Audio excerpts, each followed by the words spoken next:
Hello students,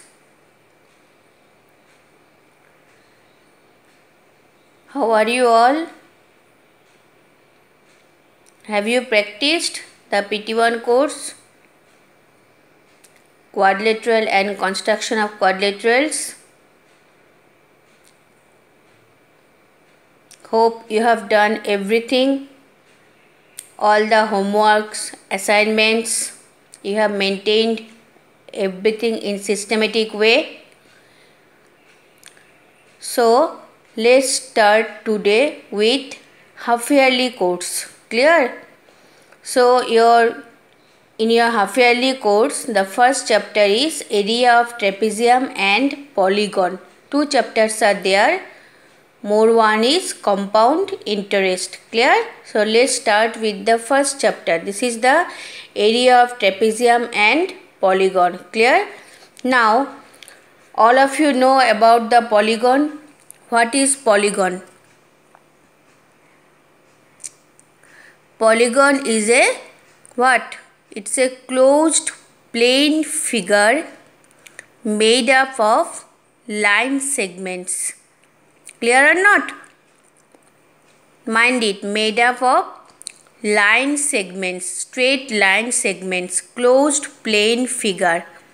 So now there are different types of polygons. Polygons may be 4 sides, polygons may be 3 sides, polygons may be 5 sides, 6 sides like pentagon, hexagon, heptagon, octagon. Yes or no?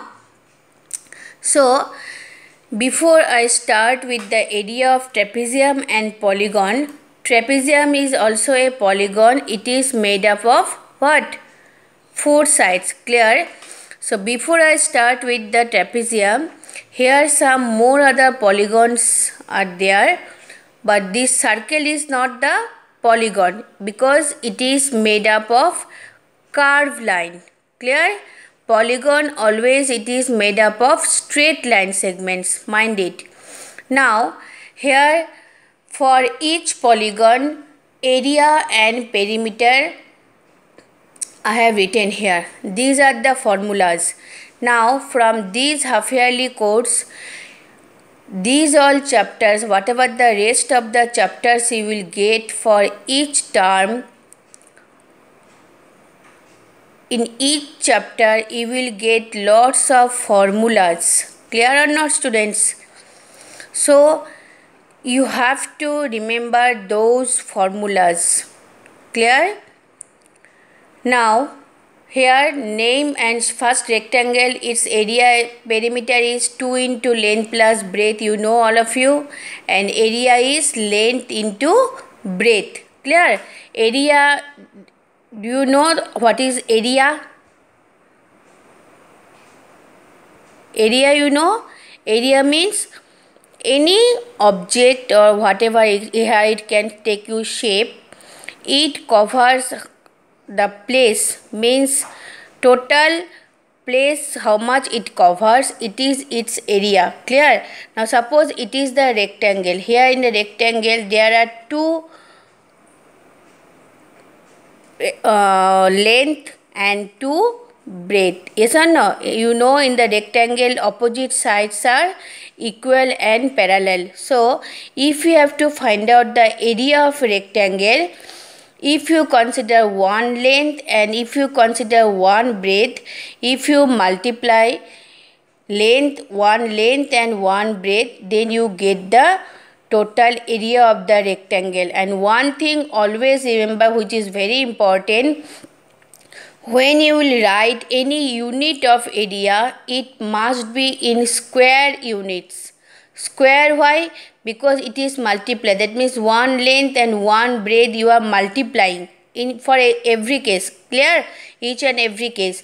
So when you multiply two units, it becomes same unit, must be same unit. Then it will be square. Square means what? Double. Clear or not? So for the area, unit must be in square. Mind it. Clear? So here for the square also I have written the formula. For the parallelogram also I have written. Now for the parallelogram, you see here I have written base into altitude. for area. Base means this one. This is the base. If you consider it is this parallelogram is A, B, C, D, then AB is the base, and this if you write here M, then DM is the altitude. Altitude or height same. Clear or not? And suppose here written N, if you consider DA is the base, then BN is the altitude. Got it? Height. Clear?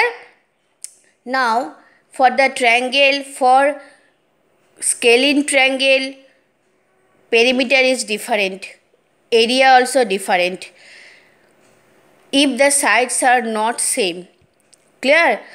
For that, a perimeter side plus side plus side, and area will be half into base into height. That means this is the height h and this is the base. Clear or not? It is the base, it is the height. So its area formula is half into BH. And if it will be equilateral triangle, that means all sides are equal and all angles are equal, then its perimeter will be 3s and area will be root 3 by 4 into s square. S means side. This is constant value, root 3 by 4. So remember this one when it is for equilateral triangle. Clear? And for circle we don't say it is perimeter. What do we say? We say it is circumference, and its formula is twice pi r. Pi is constant value. Clear? Pi is known as constant and r means it is radius. Clear? So it's, and so for circumference for circle is twice pi r and its area is pi r square. Clear? Pi r square. So these are the formulas of polygons except circle. Now main which one chapter contains, it is area of trapezium. Those polygons it will be required when you find out the area of a polygon, means maybe pentagon, hexagon, there those are others polygon will be required. Clear?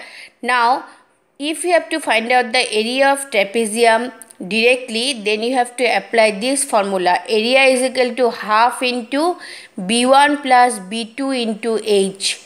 B1 and B2 is what? Here you see I have drawn. You know it is a trapezium. These are the two parallel sides. One pair of parallel side is there in the trapezium. Do you or not? No or not? So if you consider first parallel side is B1 and the second parallel side as B2, and it is the height. Height you know, from the vertex to the opposite line segment, which line it joins, it is known as height or altitude. Then its area formula will be half into B1 plus B2 into H. With this formula we can find out the area of trapezium. Clear?